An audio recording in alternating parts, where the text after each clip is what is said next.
et sans ça, je ne comprends pas les propos de M. Azière.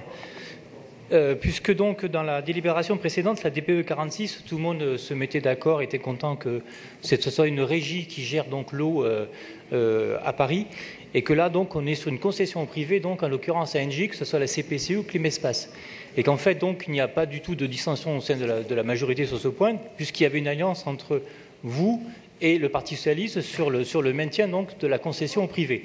Donc c'est pas nous qui avons empêché ça, et tout justement nous avions demandé donc le retrait de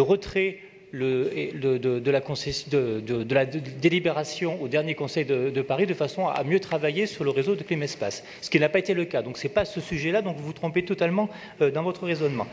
Ce qui m'en vient à dire sur le fond quand même de cette délibération, oui, cette délibération nous surprend, ou du moins cette triple délibération, en une, nous surprend car avec un avenant et 2 conventions, nous avons bien 3 délibérations regroupées, mais qui auraient pu être votées séparément.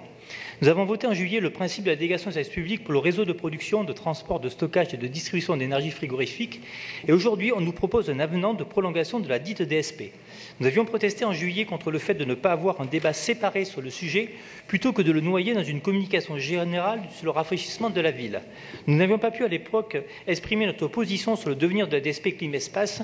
Si nous sommes d'accord avec l'importance de ces DSP, nous contestons que la seule solution juridique soit celle de la concession au privé, ici donc à Engie, et que n'ait pas été étudiée sérieusement la possibilité d'une régie ou d'une CEMOP, qui est une position intermédiaire, pour permettre à l'exécutif d'être présente à la gestion du réseau, parce que nous pensons qu'il est important que l'exécutif soit partie prenante de la gestion de ces réseaux qui sont stratégiques donc par rapport au réchauffement de la ville.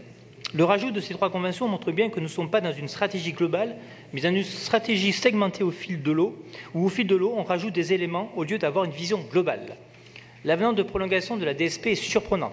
Pourquoi ne pas avoir voté en juillet comme nous l'avions demandé pour mieux travailler sur le cahier des charges? Nous avons donc mis ici la charrue avant les bœufs. Tout cela parce que l'exécutif n'a pas une vision intégrée comme le veut une réelle vision écologique du réseau.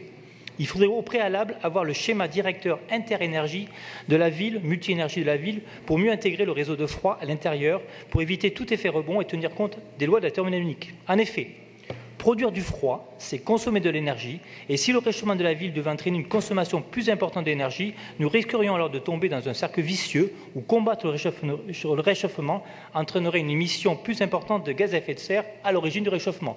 Vous avez compris donc le raisonnement.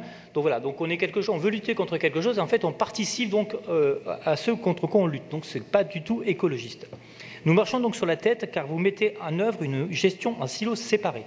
Nous aurions dû mieux prendre en compte de cette relation entre énergie et froid plutôt que nous lancer dans l'inconnu.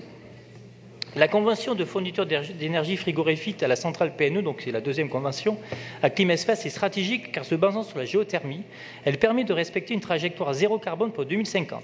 Elle est longue. Cette convention va jusqu'en 1943, mais elle a une clause de rachat par la ville en 2024. C'est l'exemple type d'entreprise qui doit entrer dans un schéma multi-énergie que nous attendons toujours. Au-delà de l'aspect technique et juridique de la Convention, pourrions-nous savoir quelle est la vision stratégique de la ville sur cette entreprise, comment se prépare 2024 avec l'éventuel rachat de l'entreprise PNE.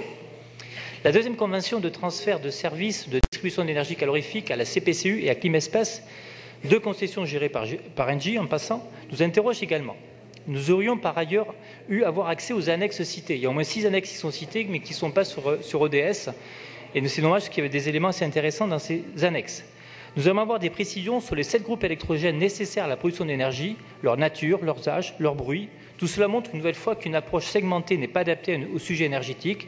En tout cas, la précipitation de juillet n'était pas nécessaire. Nous aurions pu prendre le temps de mieux anticiper les évolutions de la consommation, de la production énergétique, pour intégrer le réseau de froid de manière plus rigoureuse dans une approche énergétique. En attendant donc, des réponses à nos questions, donc, nous allons nous abstenir. Merci. Célia Bloel pour vous répondre.